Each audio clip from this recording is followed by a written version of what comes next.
तो प्यारे बच्चों, कैसे हैं आप लोग। एक कहावत आप लोग जरूर सुने होंगे कि सफल बनने के लिए सबसे अच्छा नहीं बल्कि अपने आप में सच्चा होना बहुत ही ज्यादा जरूरी है। अगर आप अपने आप में सच्चा हैं तो आप सफल बन जाएंगे। यह भी चांस है कि अगर आप बहुत अच्छा हैं तो हो सकता है कि सफल ना बने। तो इसलिए सबसे पहले अपने आप में सच्चा बनिए, फिर तो आप सफल हो ही जाएंगे। उम्मीद करते हैं कि आप लोग एकदम अच्छे से होंगे और सच्चे मन से एकदम पढ़ाई में लगे होंगे।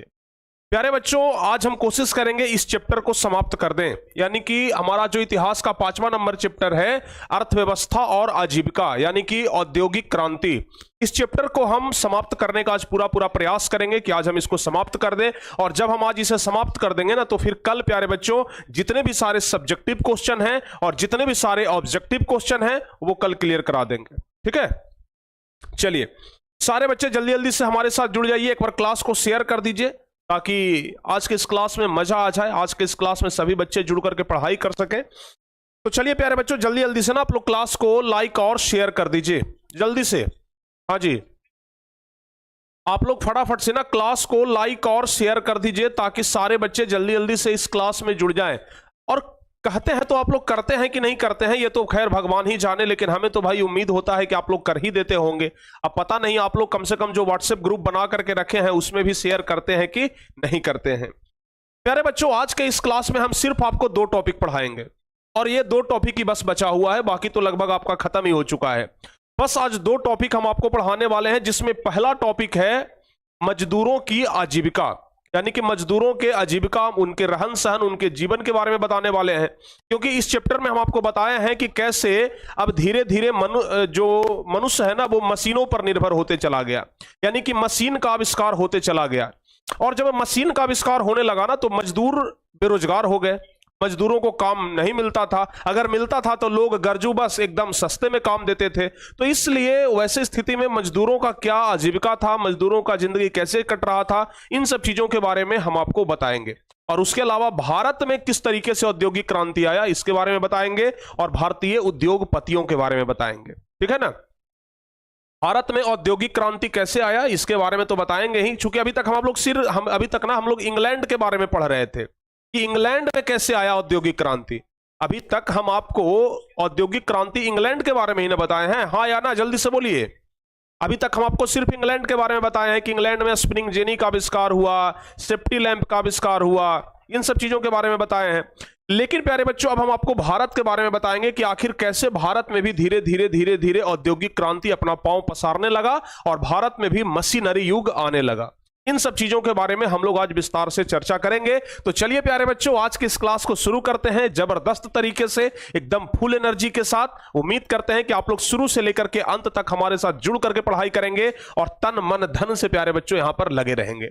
और जो बच्चे टॉपर बैच में जुड़े हुए हैं तब तो अच्छी बात है, लेकिन अगली क्लास से यहां पर टॉपर बैच के जगह पर आपको क्रैश कोर्स दिखाई पड़ेगा, क्योंकि आपको पता है ना कि क्रैश कोर्स लॉन्च होने वाला है। क्रैश कोर्स लॉन्च होने वाला, ये तो आपको पता है प्यारे बच्चों। संडे के शाम में हम आपको वीडियो के माध्यम से सब कुछ बता देंगे, क्या फीचर्स रहेगा, कैसे कैसे क्या प्रोसेस रहेगा, और 1 तारीख से आप लोग क्रैश कोर्स में ज्वाइन हो सकते हैं। सब कुछ हम आपको बता देंगे। फिलहाल जो बच्चे नोट्स चाहते हैं, स्टडी मटेरियल, टॉपर नोट्स, या फिर पूरा सिलेबस को कवर करना चाहते हैं, तो फिर आप टॉपर बैच में ज्वाइन हो सकते हैं। ठीक है, चलिए आगे बढ़ते हैं। हम आपको बता रहे थे औद्योगिक क्रांति के बारे में, तो हम लोग सीधे बढ़ते हैं प्यारे बच्चों वहीं पर जहां से हम लोगों को पढ़ना है। ठीक है ना, सीधे हम लोग वहीं पर बढ़ते हैं जहां से हम लोगों को पढ़ना है। आज हम सबसे पहले आपको बताएंगे मजदूरों के आजीविका के बारे में। चलिए पहले पूरा हम थ्योरी पार्ट हम खुद से लिख करके समझाएंगे और उसके बाद प्यारे बच्चों हम क्या करेंगे, पहले हम खुद से लिख करके समझाएंगे और उसके बाद हम आपको यहां पीडीएफ पर लेकर के चलेंगे। तो आज हम लोग क्या पढ़ने वाले हैं, आज हम लोग पढ़ेंगे मजदूरों के रहन सहन और आजीविका, या फिर सीधे सीधे कह सकते हैं कि मजदूरों के जीवन और आजीविका। मजदूरों के जीवन और आजीविका के बारे में प्यारे बच्चों आज हम लोग पढ़ने वाले हैं। आप लोग एकदम अच्छे तरीके से समझिएगा। देखिए, अभी तक आपको इस चैप्टर में अगर ध्यान से पढ़ रहे होंगे तो ये तो समझ में आ गया होगा कि पहले लोग हाथ से काम करते थे और धीरे धीरे मशीन का युग आने लगा। मशीनरी युग आने लगा और मशीन के आने के कारण क्या हुआ कि मजदूर बेरोजगार होते चले गए। समझ गए ना? यानी कि अब बहुत हद तक काम जो होता था वो मजदूरों से न लेकर के मशीनों के माध्यम से लिया जा रहा था। ठीक है,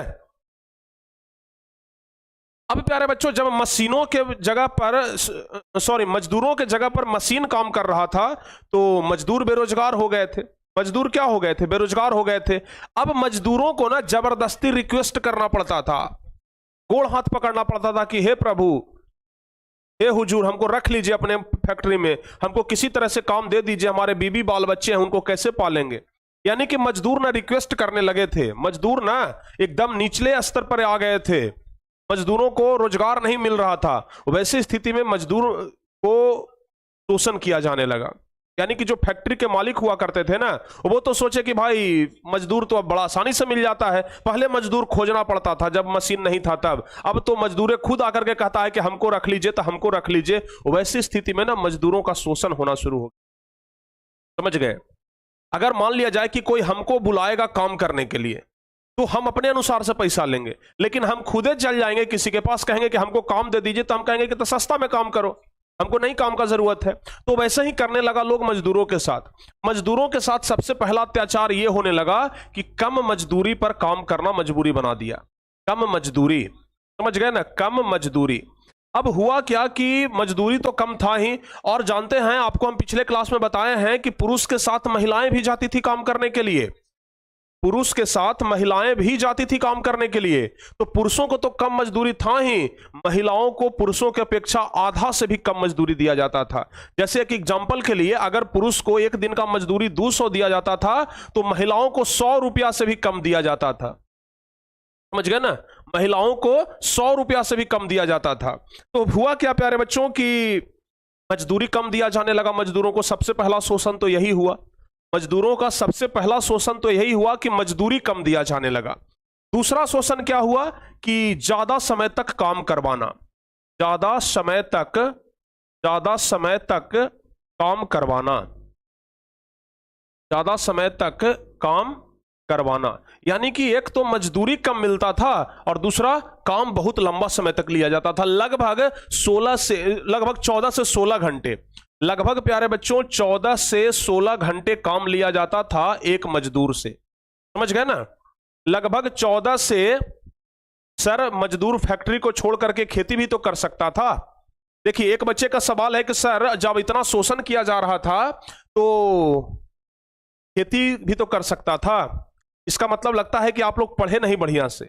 हम आपको बाड़ाबंदी आंदोलन पढ़ाए थे और बाड़ाबंदी आंदोलन में ये बताए थे कि जितने भी छोटे मोटे किसान थे और छोटे मजदूर थे, सब लोगों से जबरदस्ती जमीन छीन लिया गया था।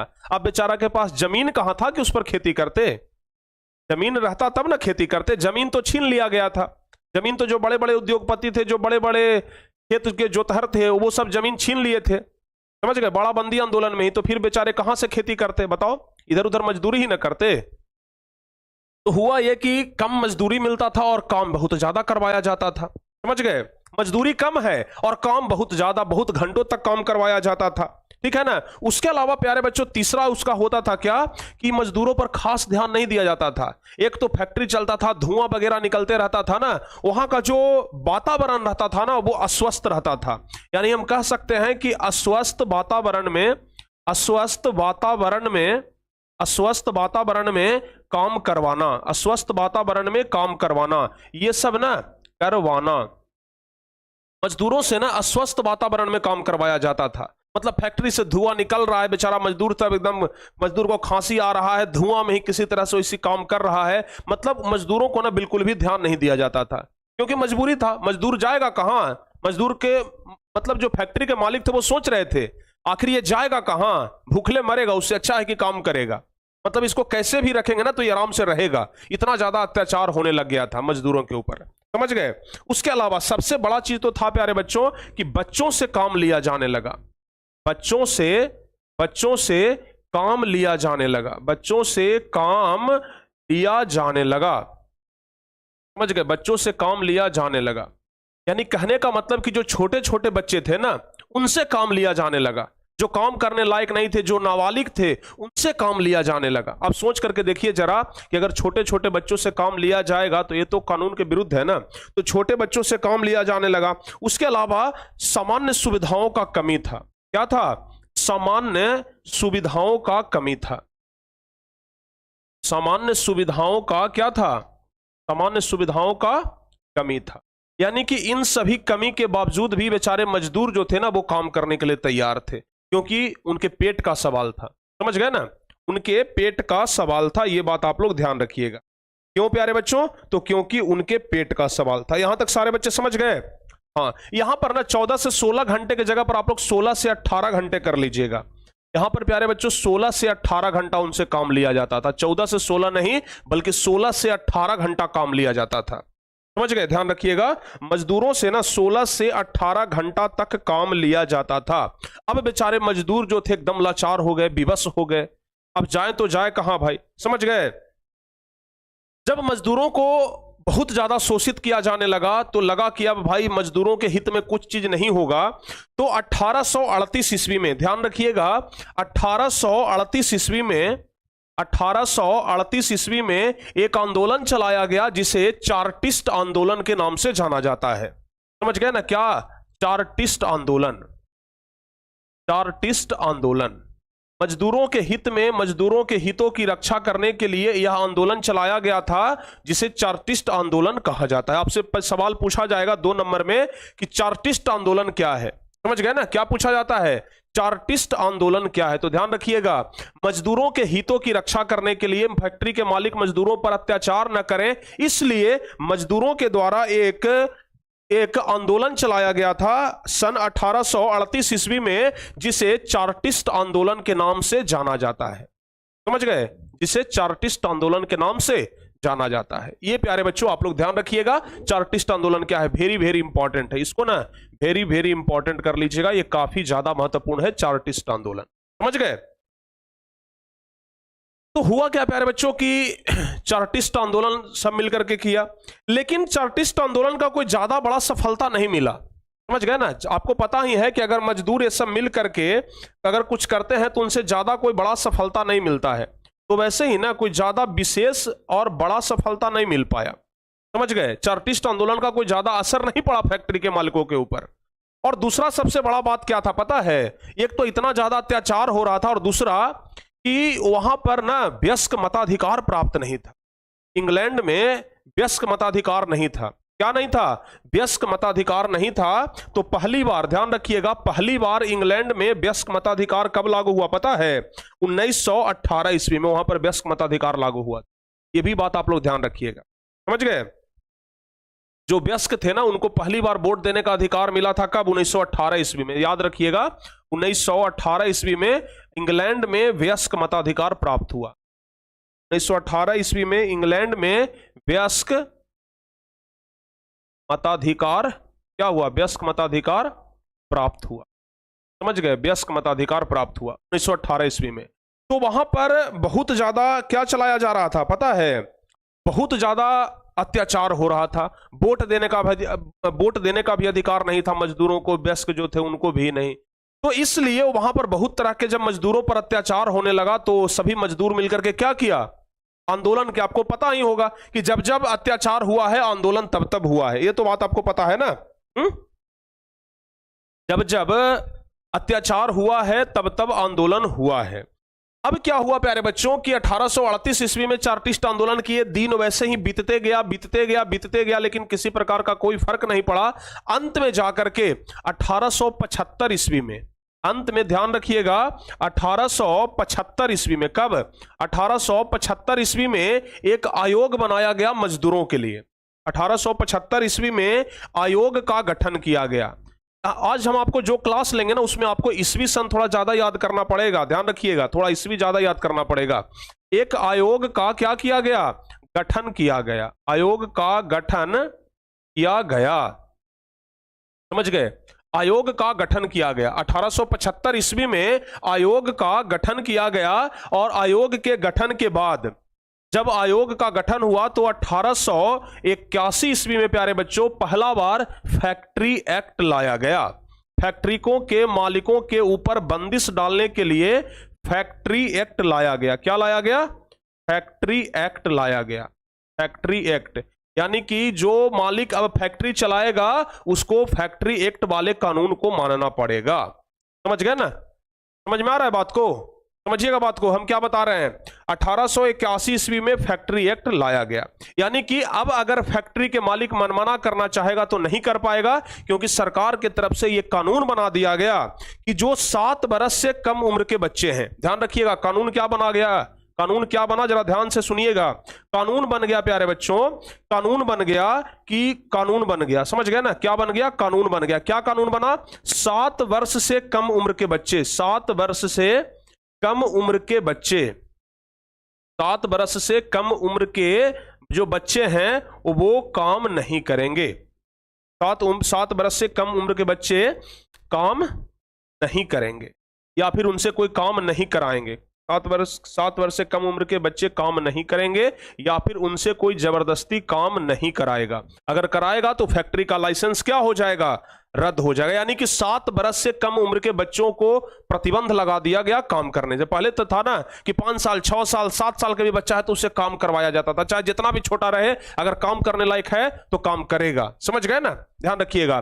तो अब क्या हुआ कि 7 फैक्ट्री एक्ट के तहत, फैक्ट्री एक्ट के तहत 7 बरस से कम उम्र के बच्चे काम नहीं करेंगे, यह कानून ला दिया गया। अच्छा, उसके अलावा जो 12 वर्ष तक के बच्चे हैं, 12 वर्ष तक के बच्चे, 12 वर्ष तक के बच्चों का घंटा तय कर दिया गया। बच्चों के लिए काम का घंटा तय कर दिया गया। काम का घंटा तय कर दिया गया, तय कर दिया गया। समझ गए ना? ध्यान रखिएगा क्या बता रहे हैं, 12 वर्ष से कम उम्र के बच्चों के लिए काम का घंटा तय कर दिया गया। यानी कि जो 12 वर्ष से कम उम्र के बच्चे हैं वो सीमित घंटे ही काम करेंगे, यानी कि 2 घंटे 4 घंटे, इस प्रकार से घंटा तय कर दिया गया कि उससे ज्यादा कोई काम नहीं करवाएगा। 12 वर्ष तक के बच्चे हैं ना, उनसे ज्यादा कोई काम नहीं करवाएगा। और साथ ही साथ महिलाओं के लिए मजदूरी निश्चित कर दिया गया। समझ गए ना?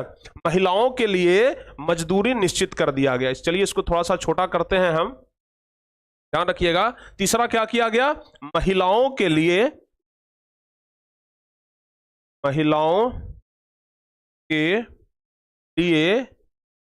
मजदूरी तय कर दिया गया, तय कर दिया गया।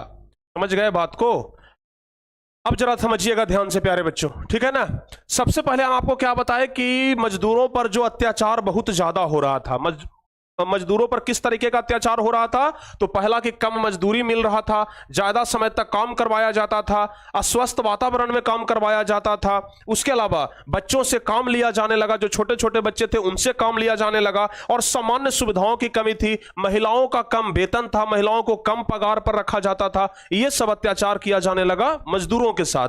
मजदूर इसके बाद आवाज उठाए, मजदूर बोले कि ऐसे काम नहीं चलेगा। मजदूर इसके बाद आवाज उठाए, और आवाज उठाए तो 1838 ईस्वी में चार्टिस्ट आंदोलन किए, लेकिन चार्टिस्ट आंदोलन का कोई उतना बड़ा प्रभाव नहीं पड़ा, कोई व्यापक प्रभाव नहीं पड़ा। इसलिए 1875 ईस्वी में जब फिर से आंदोलन हुआ तो एक सरकार के द्वारा एक आयोग का गठन किया गया, और जब आयोग का गठन किया तो 1881 ईस्वी में फैक्ट्री एक्ट लाया गया। आपसे परीक्षा में पूछा जाएगा फैक्ट्री एक्ट कब पारित हुआ, फैक्ट्री एक्ट कब पारित हुआ? तो जवाब होगा 1881 ईस्वी में। समझ गए ना?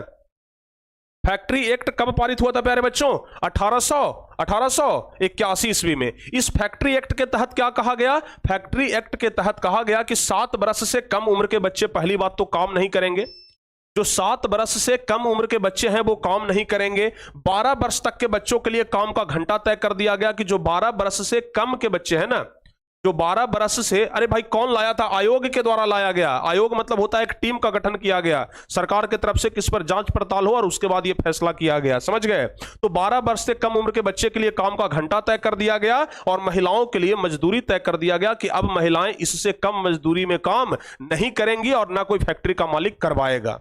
समझ गए? यानी कि अब जो है वो मजदूरों का थोड़ा थोड़ा क्या हुआ था, समस्या कम हुआ था। लेकिन समस्या कहां कम होने वाला था? अब ठीक है, सरकार तो ये नियम ला दिया, सरकार कहेगा कि अब सरकार तो ये नियम ले आया कि चलो भाई मजदूरों के लिए ये सब नियम रहेगा। अब फैक्ट्री का मालिक कहेगा कि चलो तो हम मजदूरे के नहीं रखेंगे, हम मशीन से काम करवाएंगे। अब बताइए, अब मजदूर करे तो क्या करे भाई?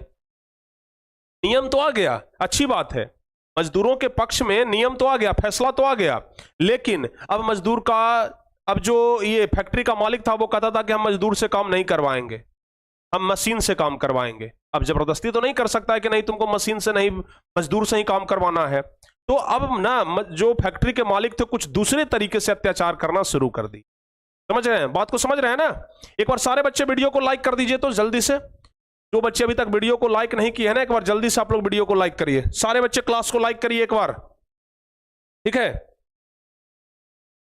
तो ध्यान रखिएगा, जब फिर से अत्याचार शुरू हो गया प्यारे बच्चों, तो अंत में फिर से, अब हालांकि मजदूरों के पक्ष में लगातार फैसला आ रहा था, तो फिर से क्या हुआ, 31 अक्टूबर 1920 ईस्वी को, कब प्यारे बच्चों? 31 अक्टूबर 1920 ईस्वी को क्या आया पता है? 31 अक्टूबर 1920 ईस्वी को अखिल भारतीय ट्रेड यूनियन कांग्रेस, यानी कि AITUC, ध्यान रखिएगा, अखिल भारतीय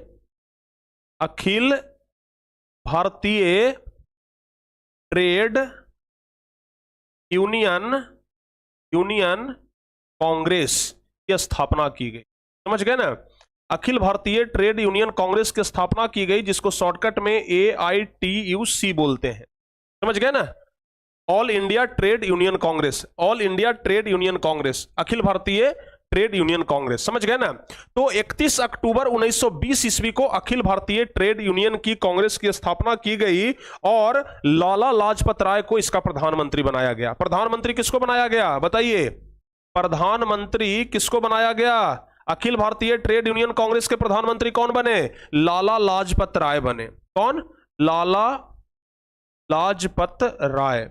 समझ गए ना? इनको क्या बनाया गया? प्रधानमंत्री बनाया गया, कि मजदूरों के हित में कुछ अच्छे अच्छे फैसला लेंगे। समझ गए? और उसके बाद फिर लगे हाथ प्यारे बच्चों 1920 ईस्वी में ही, लगे हाथ 1920 ईस्वी में ही एक और संघ का गठन किया गया, अंतरराष्ट्रीय श्रमिक संघ। ध्यान रखिएगा, परीक्षा में सब ऑब्जेक्टिव क्वेश्चन पूछा जाएगा।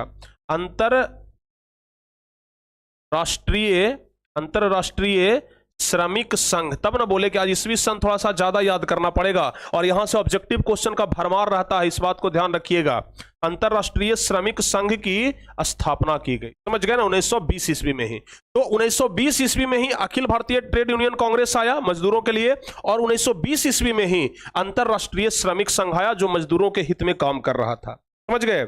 उसके बाद प्यारे बच्चों एक से एक मजदूरों के लिए अब काम होना शुरू हो गया था। उसके बाद 1926 ईस्वी में, उसके बाद 1926 ईस्वी में मजदूर संघ अधिनियम आया। क्या आया? मजदूर संघ अधिनियम। मजदूर संघ अधिनियम आया। अधिनियम, ये सब हम भारत की बात कर रहे हैं। अधिनियम, समझ गए ना? अभी इंग्लैंड में मजदूरों का स्थिति बताएंगे, अभी तो हम भारत के मजदूरों का स्थिति बता रहे हैं ना। अभी प्यारे बच्चों हम इंग्लैंड के मजदूरों का स्थिति बताएंगे, तब आपको समझ में आएगा कि इंग्लैंड के मजदूरों का स्थिति तो और ज्यादा दयनीय हो गया था। समझ गए ना? कम से कम भारत के मजदूरों के लिए तो कम से कम ये सब कुछ बन भी रहा था कि कम से कम भारत के मजदूर कुछ अच्छे स्थिति में आ जाए, लेकिन इंग्लैंड के मजदूरों का स्थिति और ज्यादा खराब था। अभी हम आपको बताएंगे। समझ गए ना? चलिए, तो 1926 ईस्वी में क्या आया? मजदूर संघ अधिनियम आया। जब 1926 ईस्वी में मजदूर संघ अधिनियम आया तो मजदूरों को थोड़ा सा राहत मिला। समझ गए ना? मजदूरों को थोड़ा सा राहत मिला। अब मजदूर जो है वो देश के बारे में सोचना शुरू कर दिया कि थोड़ा सा देश के बारे में सोचेंगे। अब जब देश के बारे में सोच ही रहे थे, तब तक 1942 ईस्वी में गांधी जी के द्वारा चलाया गया एक आंदोलन बहुत व्यापक तरीके से स्पीड पकड़ लिया था। बताइए वह कौन सा आंदोलन था जो 1942 ईस्वी में गांधी जी के द्वारा चलाया गया था? जल्दी से बताइए, बताइए जल्दी से, फटाफट से बताइए प्यारे बच्चों। अच्छा, अभी तक हम आपको जो बता रहे हैं 1920, 1926, ये सब अंग्रेजों का राज्य था, ये भी आपको ध्यान होना चाहिए। यानी कि ये सब जो मजदूर थे ना, इनके जो मालिक थे वो कौन थे? अंग्रेज थे। वो अंग्रेजों के शासन में काम कर रहे थे ये सब मजदूर। समझ रहे हैं बात को? लेकिन प्यारे बच्चों 1942 ईस्वी में गांधी जी के द्वारा चलाया गया एक बहुत बड़ा आंदोलन, जिसका नाम था भारत छोड़ो आंदोलन। क्या नाम है प्यारे बच्चों? भारत छोड़ो आंदोलन। ध्यान रखिएगा, क्या नाम है? भारत छोड़ो आंदोलन। भारत छोड़ो आंदोलन। ये जब आंदोलन गांधी जी के द्वारा लाया गया ना, तब मजदूरों को लगा कि भाई यही तो मौका है, यही तो मौका है कि हम क्या करें, अपने मिल मालिकों के खिलाफ ना आंदोलन शुरू कर दें। और जितने भी सारे मिल मालिक थे, जितने भी सारे फैक्ट्री के मालिक थे, उनके खिलाफ मजदूर ना आंदोलन खड़ा कर दिए, आंदोलन छेड़ दिए। कहे कि भागो, तो यहां से बड़ा हम पर अत्याचार किया है, समझ गए, बहुत ज्यादा अत्याचार कर लिया, अब तो निकलो यहां से। तो 1942 ईस्वी का जो भारत छोड़ो आंदोलन है, ये प्यारे बच्चों मजदूरों के लिए बहुत ज्यादा कारगर सिद्ध हुआ। और इसमें जो मजदूर है ना, वो बढ़ चढ़ करके हिस्सा लिए, समझ गए, बढ़ चढ़ करके मजदूर क्या लिए? हिस्सा लिए। समझ में आया? इसमें मजदूर बहुत बढ़ चढ़ करके हिस्सा लिए। अब जब देश हमारा आजाद हो गया, समझ गए ना, अब जब हमारा देश आजाद हो गया 1947 में, तब 1948 ईस्वी में प्यारे बच्चों क्या हुआ, जरा ध्यान से समझिएगा। 1948 ईस्वी में सरकार ने न्यूनतम मजदूरी कानून पारित किया। 1948 ईस्वी में न्यूनतम मजदूरी कानून पारित हुआ। न्यूनतम मजदूरी कानून क्या हुआ? पारित हुआ। मजदूर कानून पारित हुआ। परीक्षा में पूछा जाता है, समझ गए, परीक्षा में पूछा जाएगा कि न्यूनतम मजदूरी कानून कब पारित हुआ था, जिसको कहते हैं मिनिमम वेज एक्ट, समझ गए ना, न्यूनतम मजदूरी कानून। तो ध्यान रखिएगा 1948 ईस्वी में पारित हुआ न्यूनतम मजदूरी कानून, जिसमें यह कहा गया कि मजदूरों को इतना रुपया से कम में कोई नहीं खटवाएगा। मतलब सरकार के द्वारा एक पैसा तय कर दिया गया कि अगर मजदूर को काम करवाना है तो इतना रुपया से कम में तो कोई नहीं करवाएगा, समझ गए। उसी को कहते हैं न्यूनतम मजदूरी कानून, यानी कि न्यूनतम मजदूरी आपको देना ही देना है, मैक्सिमम जितना भी दे दीजिए, लेकिन वो न्यूनतम मजदूरी से कम में आप मजदूरों से काम नहीं करवा सकते हैं, समझ गए। तो न्यूनतम मजदूरी कानून पारित हो गया, समझ गए ना। और उस कानून में यह कहा गया, उस कानून में यह कहा गया कि मजदूरों की मजदूरी ऐसी होनी चाहिए, ध्यान रखिएगा, उस कानून में कहा गया कि मजदूरों की मजदूरी ऐसी होनी चाहिए जिसमें मजदूर केवल अपना गुजारा ना करे। ऐसा नहीं कि हमको इतना भर मजदूरी मिलेगा कि हम एकदम खुश रहेंगे, अरे हम खुश रहेंगे, हमारा घर परिवार वाला सब कहां जाएगा? अगर किसी का बीबी है, किसी का बाल बच्चा है, किसी के माँ बाप हैं, वो सब कहां जाएगा? तो इसलिए इस कानून में, न्यूनतम मजदूरी कानून में कहा गया कि मजदूरों को न्यूनतम इतना मजदूरी मिलना चाहिए जिससे वो सिर्फ अपना ही गुजर बसर नहीं, बल्कि इससे अधिक वो अपने परिवार वालों का अच्छा से देखभाल कर सके, और इसके अलावा वो कुशलता बनाए रखे, यानी कि अपने जीवन की जो कुशलता है ना, उसको वो बनाए रखे। ये कहा गया इस न्यूनतम मजदूरी में, समझ गए। हाँ, और उसके बाद प्यारे बच्चों 1962 ईस्वी में, 1962 ईस्वी में मजदूरों के द्वारा 1962 ईस्वी में मजदूरों के लिए एक आयोग बना दिया गया, जो कि अभी तक काम कर रहा है, राष्ट्रीय श्रम आयोग। क्या बनाया गया? राष्ट्रीय श्रम आयोग। राष्ट्रीय श्रम आयोग, समझ गए ना, राष्ट्रीय श्रम आयोग। यहां तक सारे बच्चे समझ गए हैं? अभी भी ये कानून है, राष्ट्रीय श्रम आयोग। तो यहां तक प्यारे बच्चों भारत का बात है। भारत के मजदूरों की स्थिति ऐसी थी। जब औद्योगिक क्रांति हो रहा था तो भारत के मजदूरों का क्या स्थिति था, उसके बारे में हम आपको बताएं, समझ गए ना। चूंकि इंग्लैंड के लोग कहां आ गए थे, अब भारत आ गए थे ना, हमको इसलिए भारत के बारे में बताना पड़ा, चूंकि इंग्लैंड के लोग, चूंकि इंग्लैंड में देखिए, इंग्लैंड में क्या हो गया था, इंग्लैंड में औद्योगिक क्रांति आ गया था, वहां से इंग्लैंड में मशीन से सब सामान बनना शुरू हो गया था, तो मशीन के माध्यम से उत्पादन बहुत ज्यादा हो रहा था, तो बेचने के लिए बाजार चाहिए था, तो बाजार इंग्लैंड वालों को ना भारत ही बुझाया। उसको लगा कि भारत से बढ़िया मार्केट कोई हो ही नहीं सकता है, तो इसलिए भारत में आए थे व्यापार करने के लिए। और भारत में जब व्यापार करने के लिए आए तो भारत में सस्ते सस्ते दामों में जब कपड़ा बेचना शुरू किए, सस्ते सस्ते दामों में जब सामान देना शुरू कर दिए, उसके बाद मजदूरों का ये स्थिति रहा, समझ गए ना। ये भारतीय मजदूर का बात है। चलिए एक बार फिर से हम प्यारे बच्चों शुरुआत करते हैं। हम आपको क्या बताएं, मजदूरों के जीवन और आजीविका के बारे में बताएं। चलिए एक बार फिर से 5 मिनट में पूरा रिवाइज कर लेते हैं। एक बार माइंड खोल के देख लीजिएगा, ठीक है ना, एक बार माइंड खोल करके देख लीजिएगा कि मजदूरों के जीवन और आजीविका के बारे में अगर बातचीत किया जाए तो मजदूरों को प्यारे बच्चों कम मजदूरी दिया जाता था। कम मजदूरी के अलावा ज्यादा समय तक काम करवाया जाता था, लगभग 16 से 18 घंटे काम करवाया जाता था। आपसे हो सकता है कि ऑब्जेक्टिव क्वेश्चन में पूछ दे कि औद्योगिक क्रांति के फलस्वरूप मजदूरों से कितना देर तक काम करवाया जाता था, तो लगभग 16 से 18 घंटे काम करवाया जाता था। उसके बाद ध्यान रखिएगा, अस्वस्थ वातावरण में काम करवाया जाता था, यानी कि जहां पर रहने लायक जगह नहीं है ना, दम घुट रहा है, वहां पर भी मजदूरों से काम करवाया जाता था, बच्चों से काम लिया जाने लगा। जो छोटे छोटे बच्चे थे, जो 7 साल 8 साल के बच्चे थे, 10 साल 12 साल के बच्चे थे, उनसे काम लिया जाने लगा। सामान्य सुविधाओं की कमी थी, महिलाओं का वेतन कम था, महिलाओं का पगार कम था, समय ज्यादा था काम करने का। तो यह सब कारण था जिस कारण की वजह से मजदूरों का जीवन अस्त व्यस्त हो रहा था। इसलिए इन सब चीजों को देखते हुए 1838 ईस्वी में चार्टिस्ट आंदोलन किया गया, मजदूरों के हितों की रक्षा करने के लिए। मजदूरों की हितों की रक्षा करने के लिए चार्टिस्ट आंदोलन किया गया, लेकिन चार्टिस्ट आंदोलन का कोई फर्क नहीं पड़ा। फिर प्यारे बच्चों 1875 ईस्वी में एक आयोग का गठन कर दिया गया। सरकार की तरफ से बहुत ज्यादा आंदोलन हुआ कि नहीं भाई मजदूरों के बारे में सोचिए, तो एक आयोग का गठन किया गया। और जब आयोग का गठन हुआ तो आयोग के द्वारा से इस आयोग के द्वारा फैक्ट्री एक्ट लाया गया। क्या फैक्ट्री एक्ट लाया गया जो कि मजदूरों के हित में था। तो फैक्ट्री एक्ट कब लाया गया था? 1881 ईस्वी में। समझ गए? इस फैक्ट्री एक्ट में कहा गया कि 7 बरस से कम उम्र के बच्चे काम नहीं करेंगे, 7 बरस से कम उम्र के बच्चे काम नहीं करेंगे। उसके अलावा 12 वर्ष तक के बच्चों के लिए काम का घंटा तय कर दिया गया कि 12 वर्ष से कम उम्र के जो बच्चे हैं ना, वो काम का घंटा तय कर लेंगे कि उनको 2-4 घंटा से ज्यादा काम नहीं किया जाएगा। और महिलाओं के लिए मजदूरी तय कर दिया गया कि भाई महिलाओं को लोग ना समझते थे कि कमजोर है, आधा वेतन पर काम करवाते थे, आधों से कम। अगर पुरुष का 200 तो महिला का 80 रुपया में काम चलता था। तो वैसी स्थिति में कहा गया कि नहीं, पुरुष और महिलाओं का मजदूरी क्या हो, लगभग बराबर हो, हल्का फल्का का अंतर रह सकता है, उससे ज्यादा नहीं। तो ये सब मजदूरों के हित में काम किया गया। उसके बाद भारत में क्या हुआ कि 31 अक्टूबर 1920 में अखिल भारतीय ट्रेड यूनियन कांग्रेस की स्थापना की गई। यहां से 2 सवाल पूछता है कि AITUC का फुल फॉर्म क्या होता है, यह भी आपको बताना है। AITUC का फुल फॉर्म अखिल भारतीय ट्रेड यूनियन कांग्रेस। और यह भी पूछा जाता है कि अखिल भारतीय ट्रेड यूनियन कांग्रेस की स्थापना कब हुई, तो 31 अक्टूबर 1920 ईस्वी। ध्यान रखिएगा। इसके प्रधानमंत्री बनाए गए कौन? लाला लाजपत राय, यानी कि लाला लाजपत राय को प्रधानमंत्री बनाया गया। 1920 ईस्वी में अंतरराष्ट्रीय श्रमिक संघ आया, 1926 में मजदूर संघ अधिनियम आया, और फिर 1942 में जब महात्मा गांधी का यह आंदोलन आया, भारत छोड़ो आंदोलन, तो उसमें जितने भी सारे मजदूर थे वो अपने फैक्ट्री मालिकों के ऊपर, अपने ही फैक्ट्री मालिकों के ऊपर आंदोलन छेड़ दिया और उन लोगों को यहां से भगाने के लिए मेहनत करने लगे।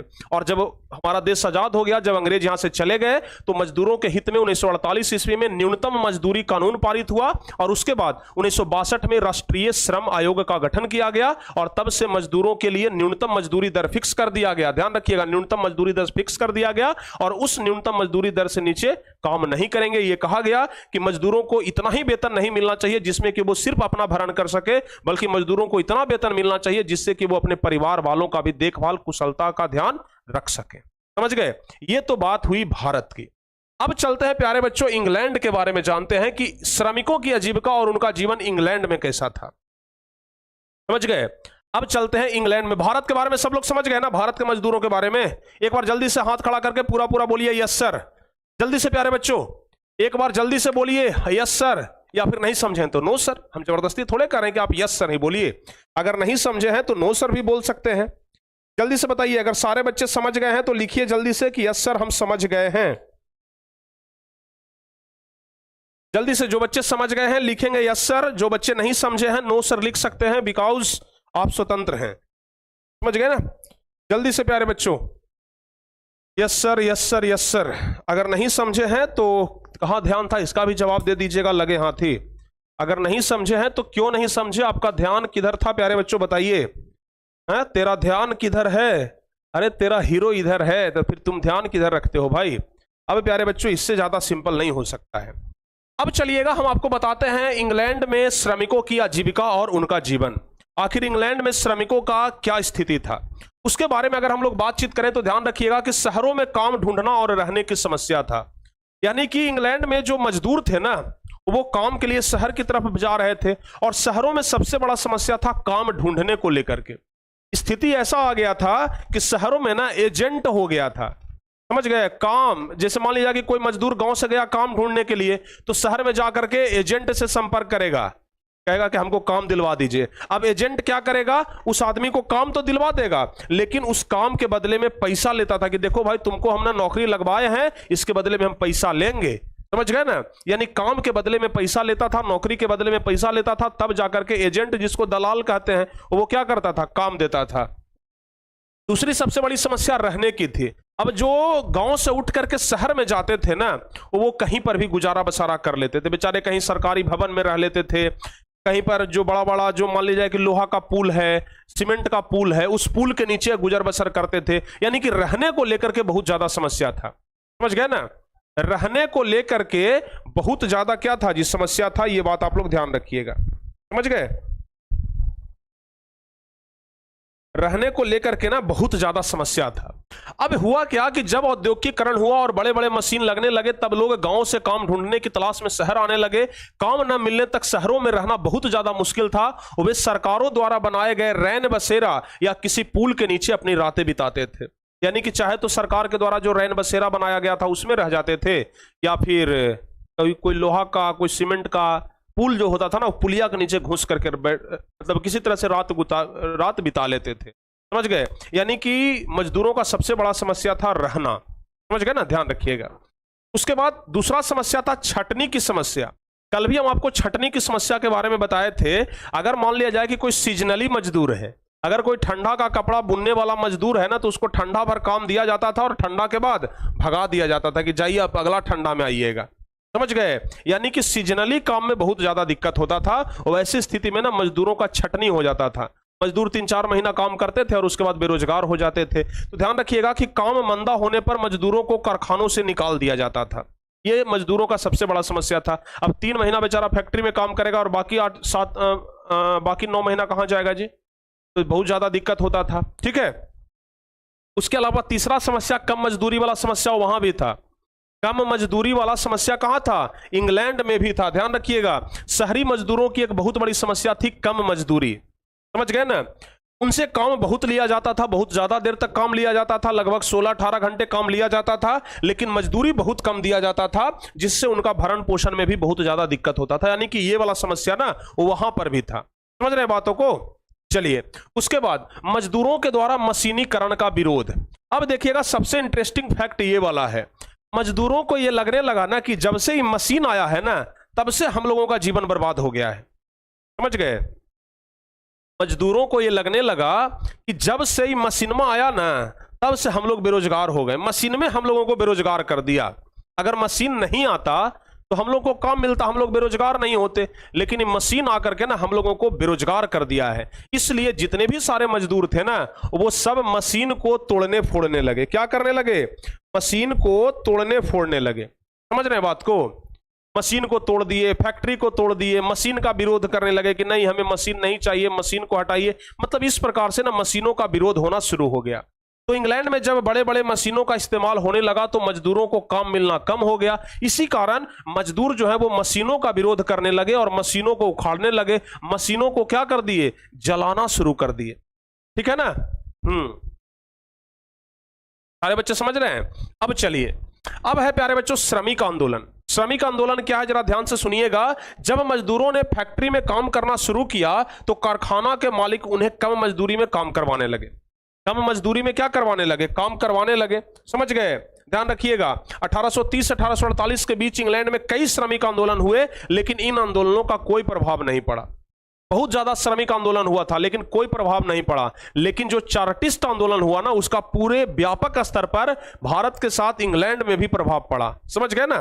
पूरे जगह पर चार्टिस्ट आंदोलन का प्रभाव पड़ा था, लेकिन फिर भी वो उतना ज्यादा सफल नहीं हो पाया था, समझ गए। ध्यान रखिएगा। तो 1838 में इंग्लैंड के मजदूरों के द्वारा एक आंदोलन हुआ जिसे चार्टिस्ट आंदोलन कहा गया, समझ गए ना। 1938 ईस्वी में इंग्लैंड के मजदूरों के द्वारा भी एक आंदोलन हुआ था जिसे चार्टिस्ट आंदोलन कहा गया, जिससे मजदूरों को कुछ सहूलियत मिली। चार्टिस्ट आंदोलन हुआ लेकिन कुछ तो सहूलियत मिला, लेकिन ज्यादा कोई खास सहूलियत नहीं मिला, समझ गए।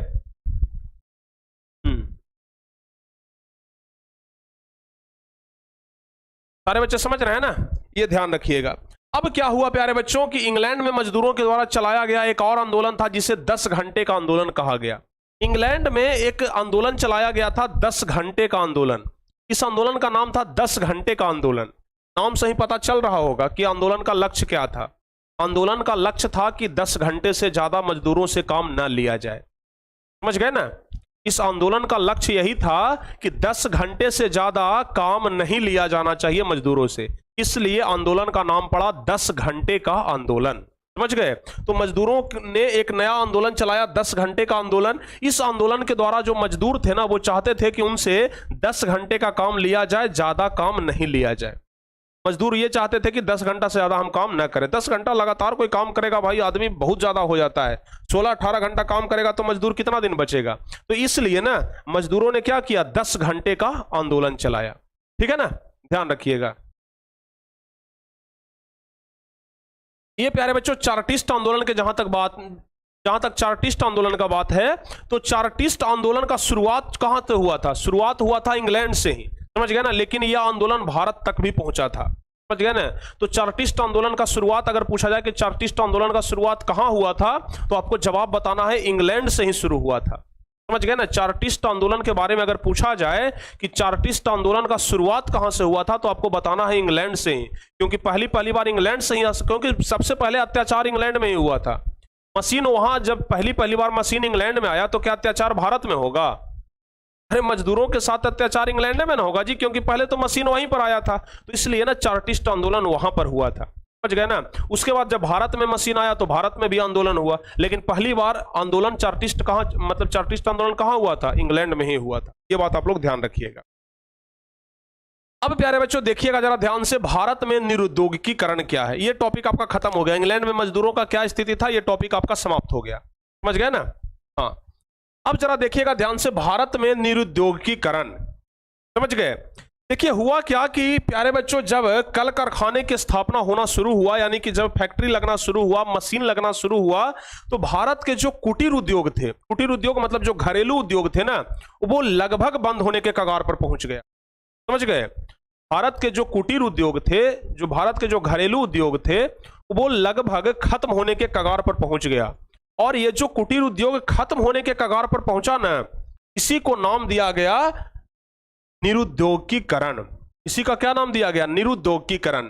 आपसे परीक्षा में सबसे ज्यादा अगर सवाल परीक्षा में पूछा जाएगा ना, तो औद्योगिकीकरण से पूछा जाएगा, ये बात ध्यान रखिएगा।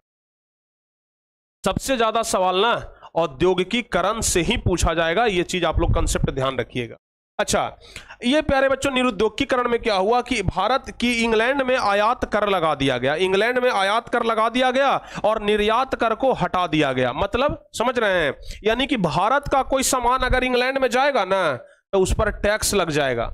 अगर टैक्स लगेगा तो सामान का दाम महंगा हो जाएगा। अब जब सामान का दाम महंगा हो जाएगा तो मार्केट में जल्दी बिकेगा नहीं। तो इसलिए क्या हुआ कि इंग्लैंड में आयात कर लगा दिया कि देखो भाई, भारत से जो सामान आएगा या फिर कोई भी कंट्री से, विदेश से अगर इंग्लैंड के बाहर से सामान आ रहा है तो उस पर टैक्स देना होगा। लेकिन अगर इंग्लैंड से सामान कोई दूसरा देश में जा रहा है तो उस पर कोई टैक्स नहीं लगेगा। और इंग्लैंड का सामान पर कोई टैक्स नहीं लगता था, जबकि भारत और अन्य देशों के सामान पर टैक्स लगता था। इसलिए इंग्लैंड का सामान जो था वो सस्ता मिल जाता था और अलग देशों का जो सामान था वो महंगा मिलता था। अब बताइए, लोग सस्ता सामान खरीदेगा कि महंगा सामान खरीदेगा?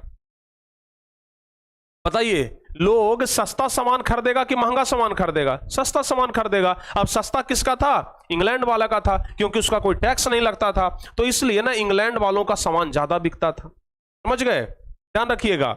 इसलिए इंग्लैंड वालों का सामान ज्यादा बिकने लग गया। समझ में आ रहा है यहां तक? यहां तक सारे बच्चे समझ रहे हैं ना?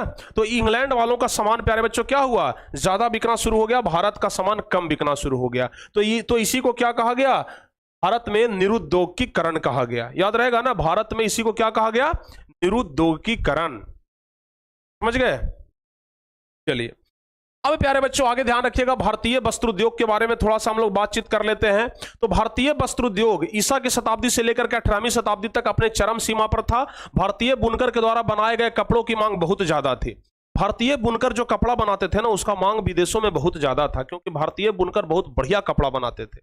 भारतीय लोग बड़ा मन से काम करते थे, ठीक है ना। सर एक बच्चा कह रहा है कि सर वैज्ञानिकों को ठोक देना चाहिए अगर मशीनों का आविष्कार कर रहे थे। अरे भाई, अगर मशीन का आविष्कार नहीं होता तो आज के हम लोग इतना डेवलप कर पाते हैं? शुरुआत में भले बुझा रहा था मजदूरों को कि हमारे लिए गलत हो रहा है, लेकिन एक चीज के लिए तो भाई बढ़िया था ना कि विकास कर रहा था। अगर आज मशीन नहीं बनता तो हम लोग इतना विकास करते? बताइए, आज हम लोग इतना तेजी के साथ आगे बढ़ रहे हैं, चांद तक पहुंच गए। मशीन के बदौलत ही ना चांद पर पहुंच गए। हाथ से काम करके चांद पर पहुंच जाते हैं?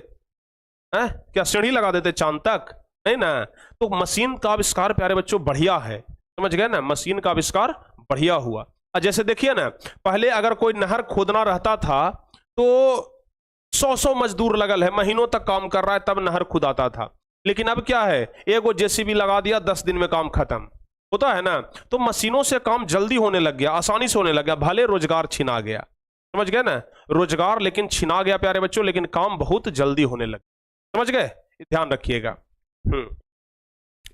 अब क्या हुआ जरा ध्यान से समझिए, ध्यान से समझिएगा। जो भारतीय जो बुनकर थे ना, उनके कपड़ा का मांग विदेशों में बहुत ज्यादा होता था, तो इसलिए जो विदेशी व्यापारी थे वो भारत आते थे, और जो भारतीय बुनकर थे उनको एडवांस दे देते थे कि लीजिए भाई, हमसे आप एडवांस लीजिए, लेकिन हमारे लिए कपड़ा बनाइए, समझ गए। और जो एडवांस दिया जाता था उसको अग्रिम जमानत या फिर अग्रिम राशि कहा जाता था, या फिर बोलचाल की भाषा में उसको ददनी कहा जाता था। क्या? ददनी, समझ गए ना, ददनी कहा जाता था, समझ गए। तो विदेशी व्यापारी आते थे, भारतीय बुनकर को क्या ददनी देते थे, यानी कि एडवांस रुपया देते थे कि लीजिए आप हमारे लिए एडवांस लीजिए और काम करिए। क्योंकि होता क्या था कि कभी कभी ऐसा होता था ना कि भारतीय व्यापारी अपना पैसा लगा करके तो कपड़ा बुन देते थे, लेकिन बाद में विदेशी व्यापारी आता ऐबे नहीं करता था, तो भारतीय बुनकर को तो नुकसान हो जाता था ना।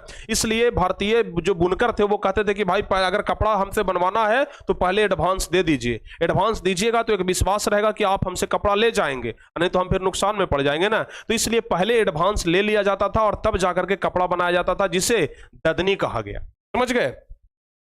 अच्छा, अब क्या हुआ, यूरोपीय व्यापारी कंपनियों का प्रभाव समझिए।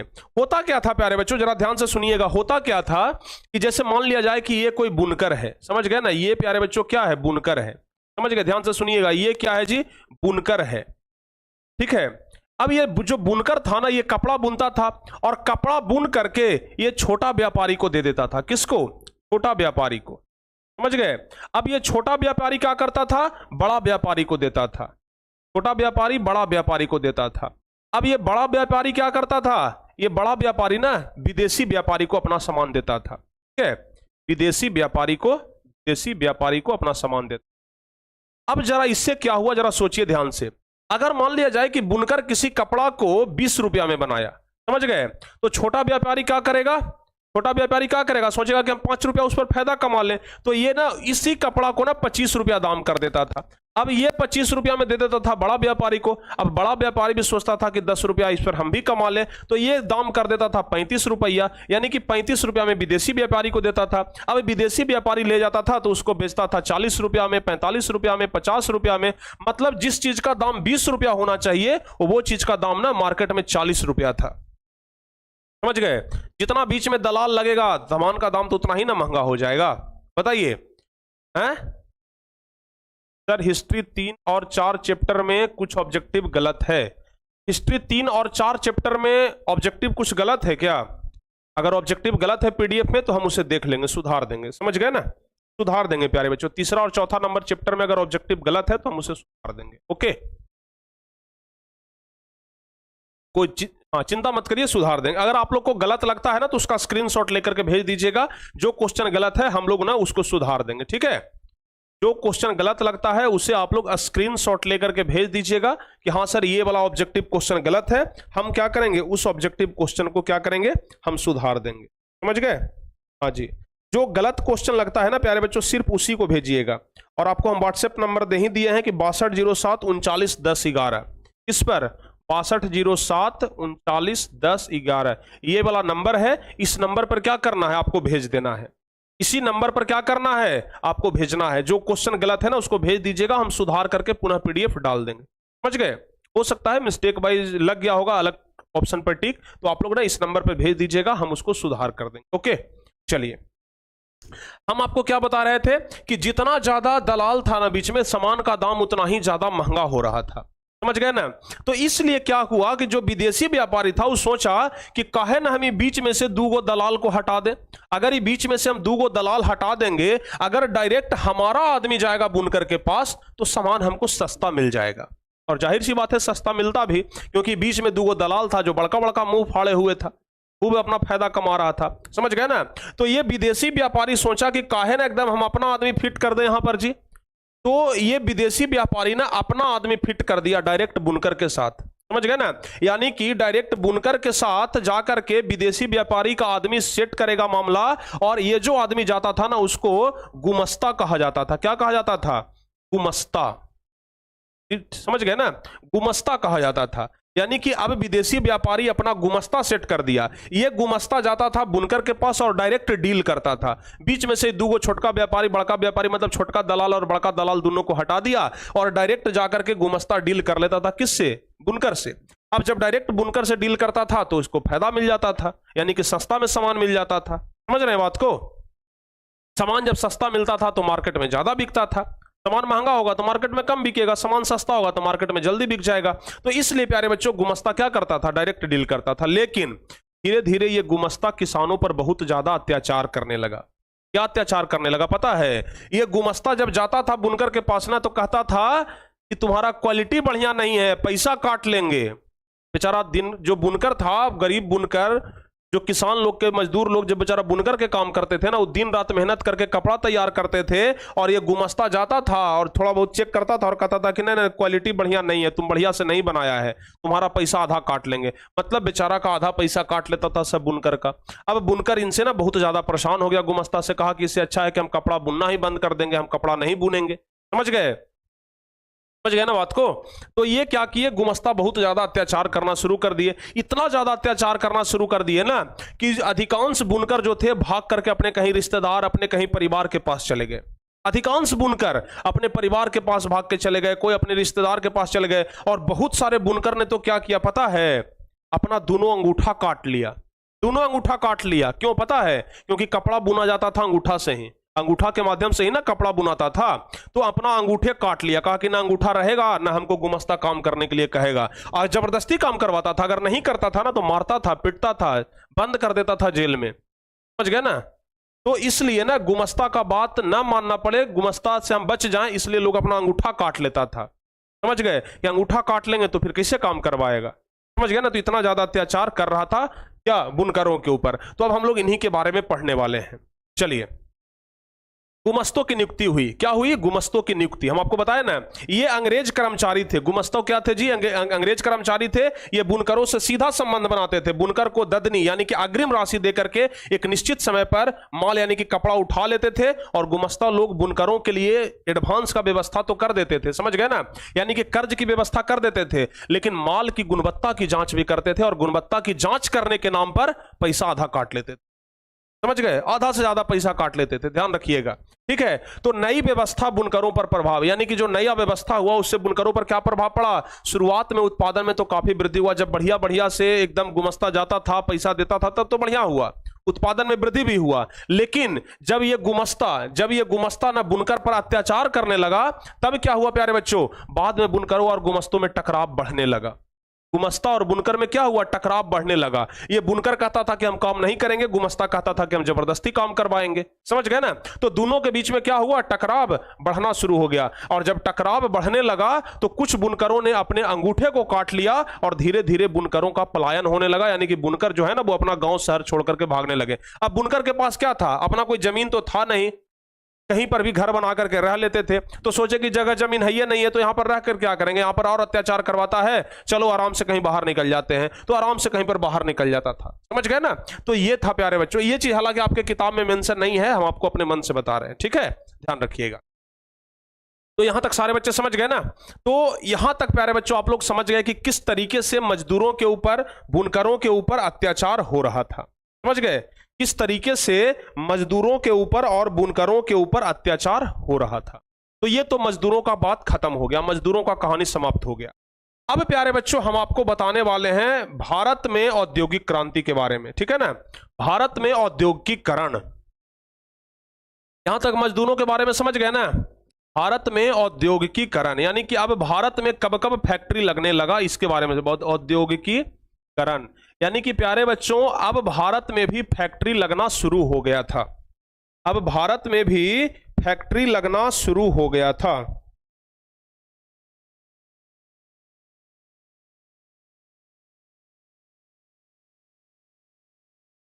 समझ गए?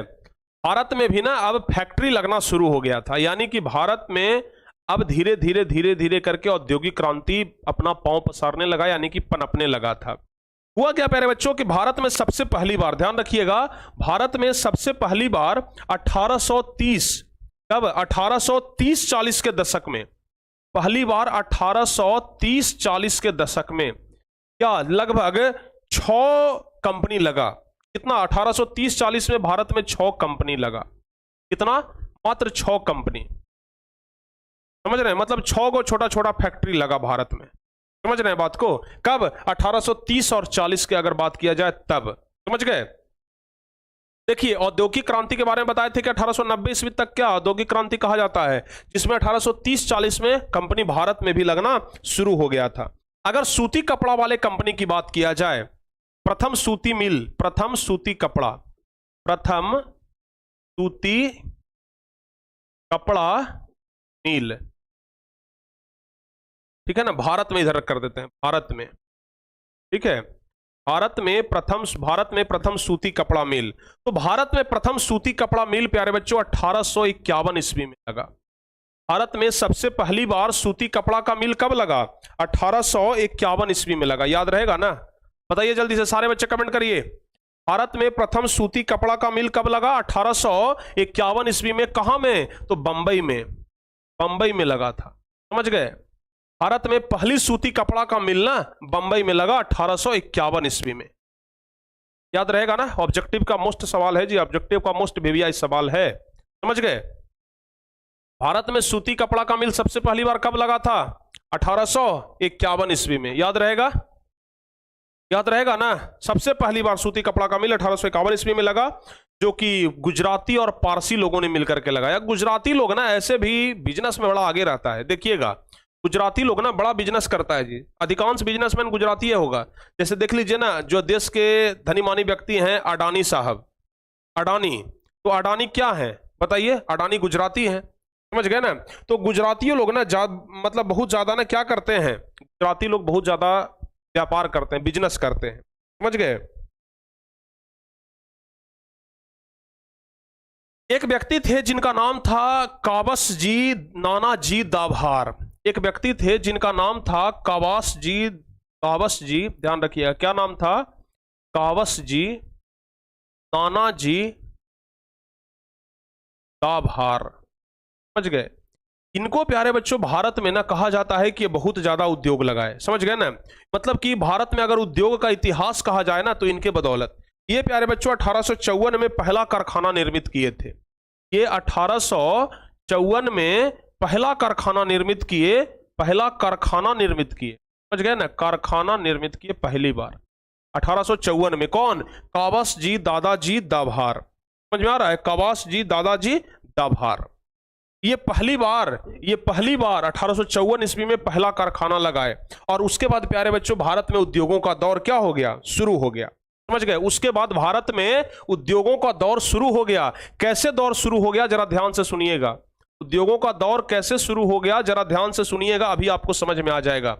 उद्योगों का दौर इस तरीके से शुरू हुआ कि 1854 से, पहला नंबर प्यारे बच्चों ध्यान रखिएगा, 1854 से लेकर के 1880 तक की अगर बातचीत किया जाए, 1854 से 1880 तक का बातचीत किया जाए तो भारत में कितना कारखाना लग गया था? 30 कारखाना। 1854 से 1880 तक का बात किया जाए तो भारत में लगभग कितना कारखाना लग गया? 30 कारखाना लग गया था। समझ गए ना? ध्यान रखिएगा।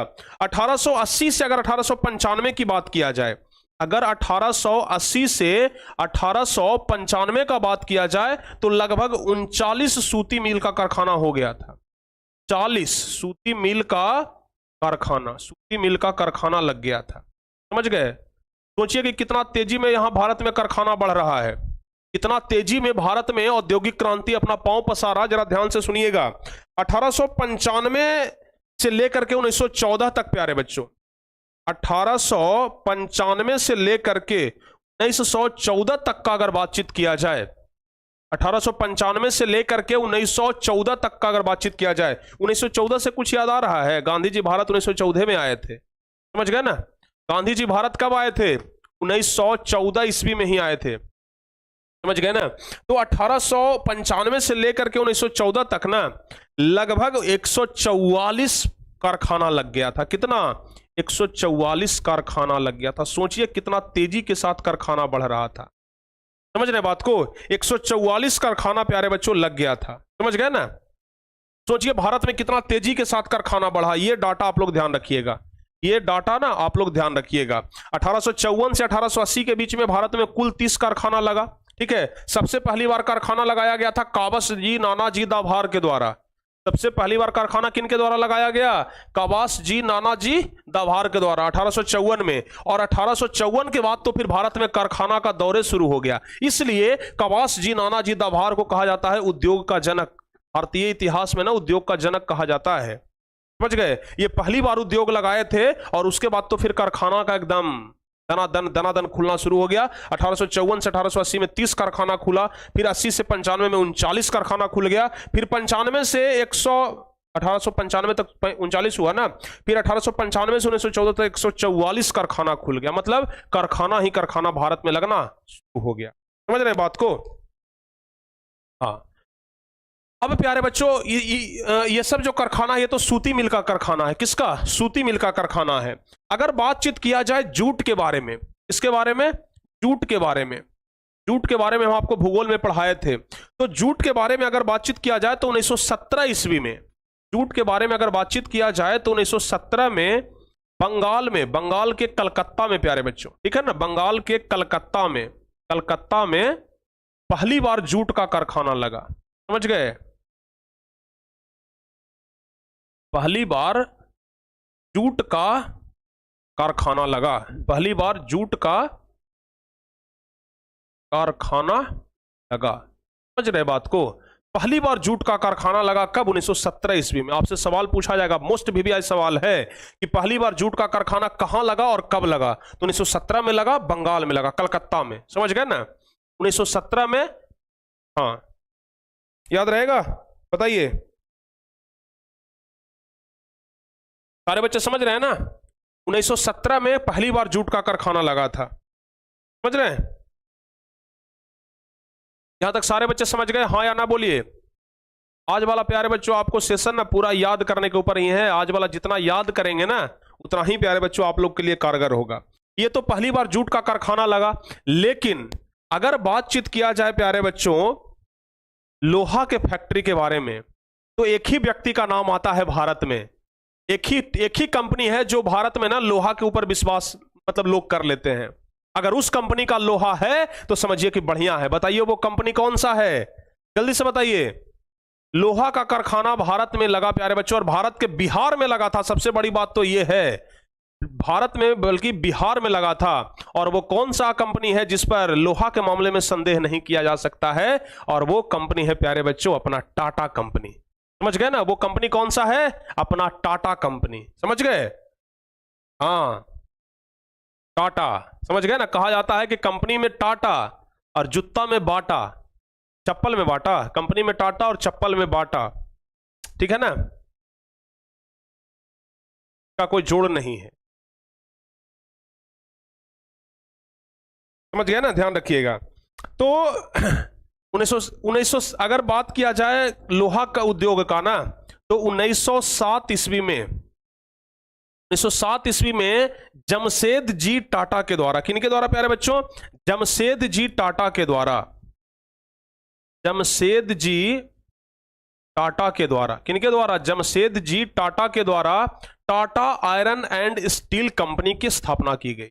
किस चीज का? Tata iron and steel company का।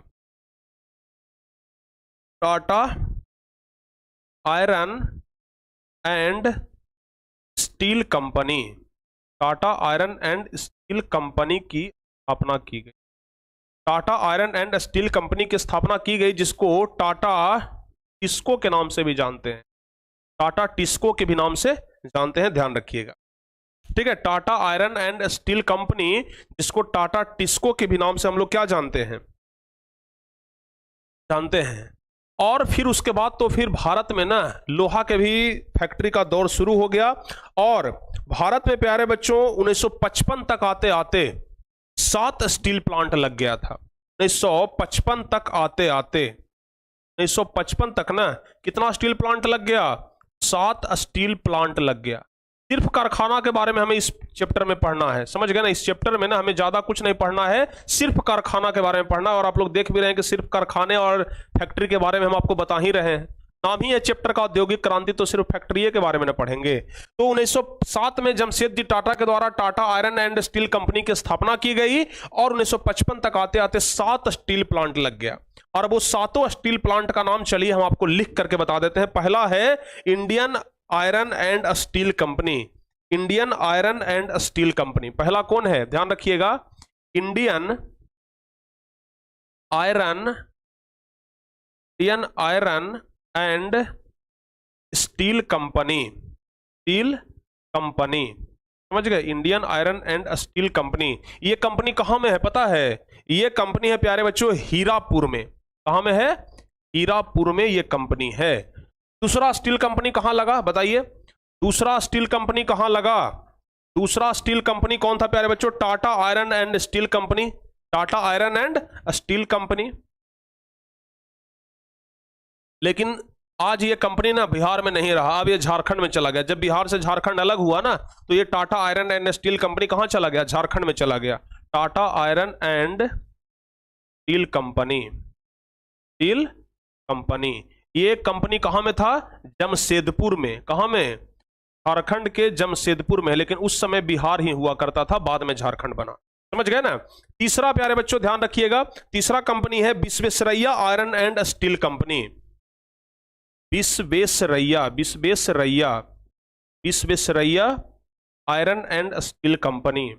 Visvesvaraya iron and steel company. हालांकि नाम याद रखना कोई ज्यादा जरूरी नहीं है, बस आपके जानकारी के लिए बता देते हैं। Visvesvaraya iron and steel company ये कंपनी कहां है? कोई बच्चे बता सकते हैं? हालांकि आप क्या, अगर आप लोग इतिहास का किताब देखेंगे ना तो उसमें लिखा हुआ है। अच्छा हाँ, इतिहास के किताब में ना प्यारे बच्चों एक चीज बताने वाले थे हम इतिहास की किताब के बारे में।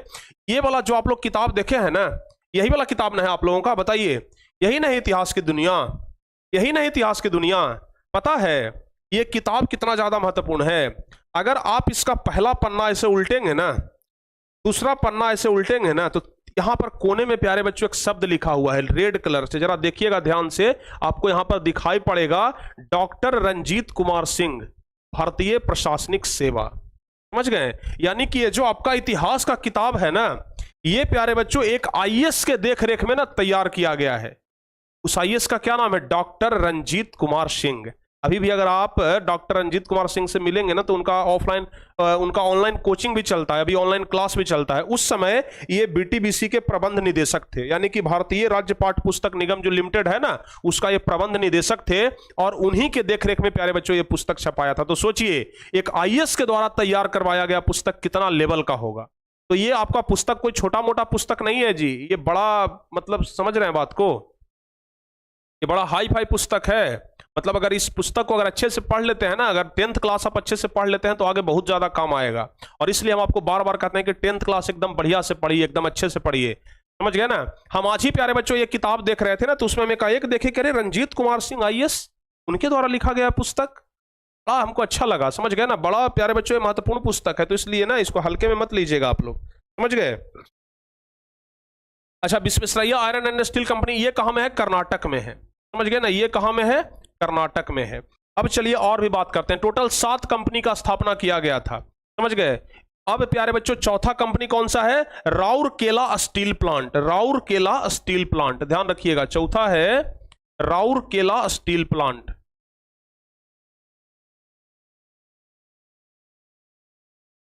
राउरकेला स्टील प्लांट ये कहां में है? ये राउरकेला में है।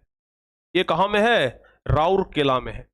तो टोटल 7 स्टील प्लांट का प्यारे बच्चों क्या किया गया था? स्थापना किया गया था। उसके अलावा और भी बहुत सारा स्टील प्लांट है, जैसे भिलाई स्टील प्लांट हो गया। समझ गए ना? Bhilai steel plant, Bhilai steel plant. आप सिर्फ नंबर याद रखिएगा कि 7 टोटल स्टील कंपनी का स्थापना किया गया था। भिलाई स्टील प्लांट कहां में है? ये भिलाई में है। समझ गए ना?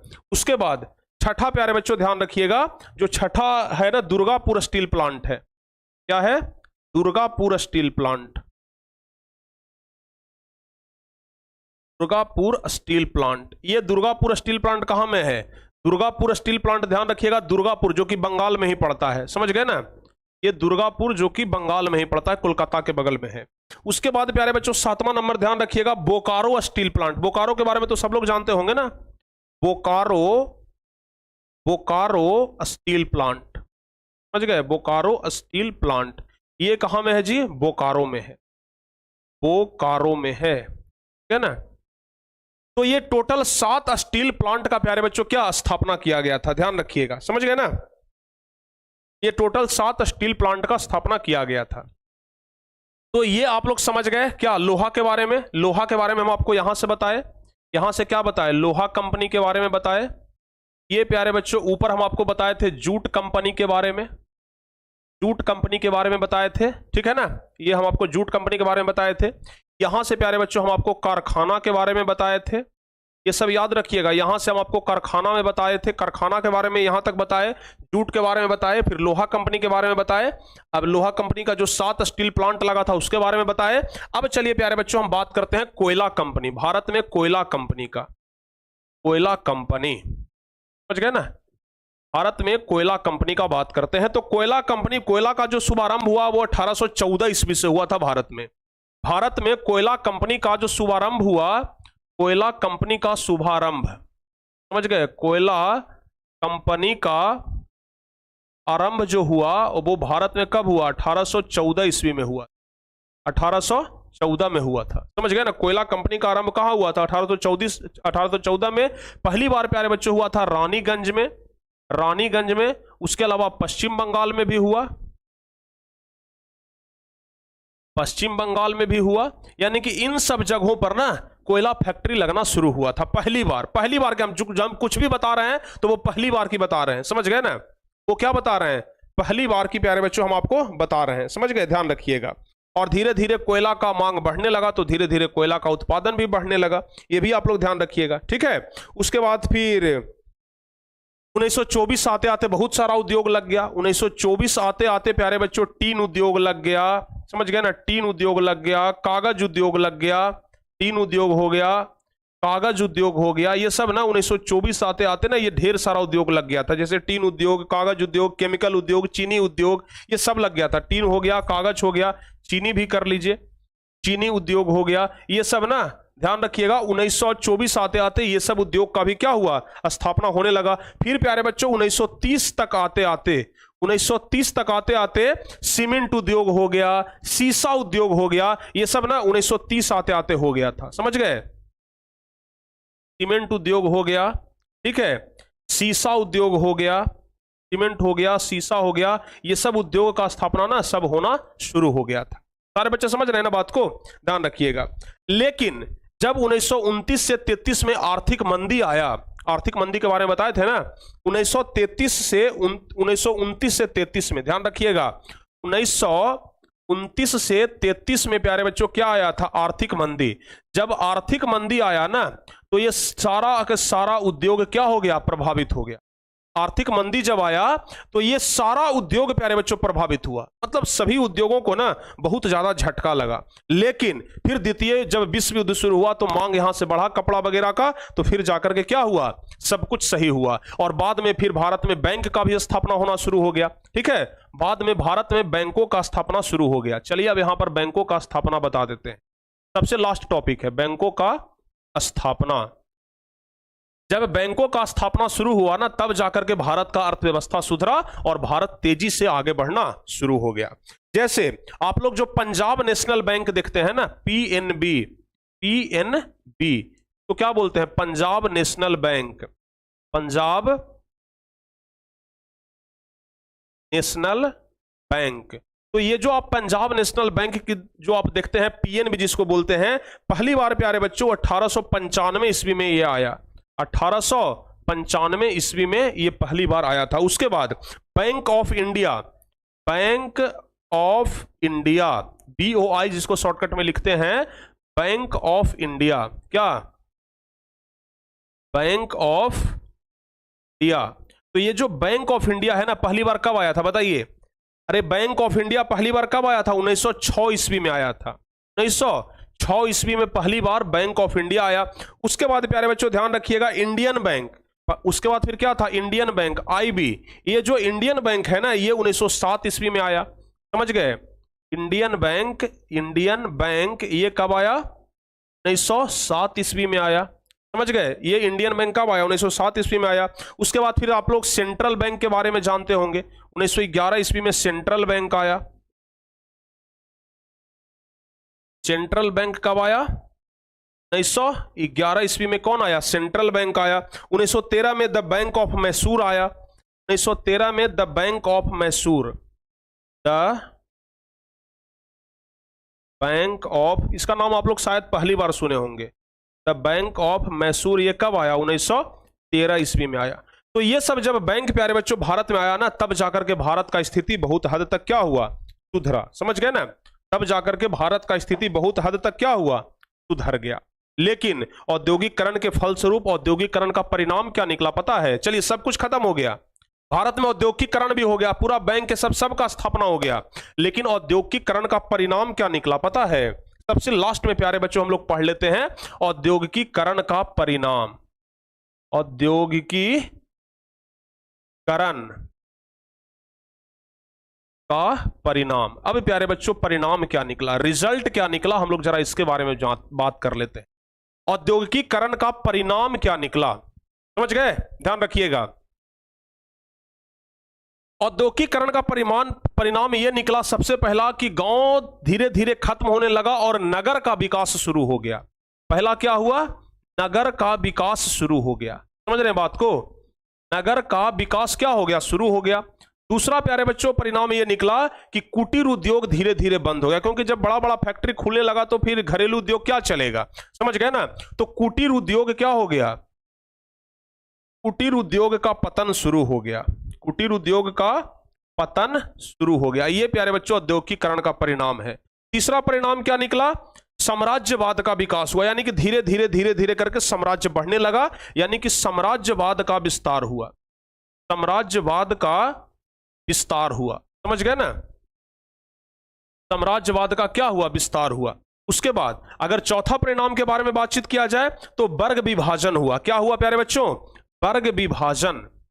वर्ग विभाजन हुआ और बुर्जुआ वर्ग का उदय हुआ। अब बच्चे ना, एक बच्चे कल पूछ रहे थे शायद हमसे कि सर ये बुर्जुआ वर्ग क्या है, समझ गए।